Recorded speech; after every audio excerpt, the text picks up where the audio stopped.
আসসালামু আলাইকুম প্রিয় দর্শক, আপনারা দেখছেন শখের সাত কৃষি।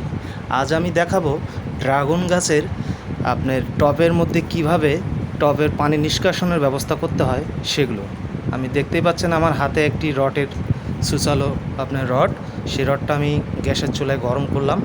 গরম করার পরে সেগুলো ছিদ্র করলাম, প্রায় 12-13টা ছিদ্র করেছি যাতে পানি নিষ্কাশনের ব্যবস্থাটা ভালো থাকে। তো দেখতে পাচ্ছেন আমার ফুটোগুলো খুব সুন্দর হয়েছে পানি নিষ্কাশনের জন্য। আজ আমি 4টা বালতি, এই বালতিগুলো আমি ফুটো করে নিয়েছি। এই বালতিগুলোতে আমি প্রথমে খোয়া দিয়ে ঢেকে দেব। খোয়া দিয়ে ঢেকে দেওয়ার পরে আমি এর উপরে বালু দেব।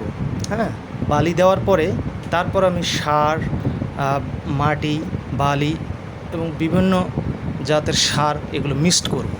মিক্সড করার পরে আমি এই মাটিগুলো সুন্দর করে আমার বালতির মধ্যে আমি ভরে দেব। তাতে করে পানি নিষ্কাশনের ব্যবস্থাটা ভালো হবে। মনে রাখবেন, অবশ্যই পানি নিষ্কাশনের ব্যবস্থাটা আপনার ভালো থাকতে হবে, তাতে করে গাছের জন্য সুবিধা হবে। তো আমি পানি নিষ্কাশনের সব ব্যবস্থা করে নিয়েছি, এখন আমি বালতি ভরাট করব। বিসমিল্লাহ। তো আমি বালতি ভরাট করতেছি। এখন দেখতে পাচ্ছেন আমার একটা বালতি ভরাট হয়ে গেল। এভাবেই আমি 4টি বালতি ভরাট করব।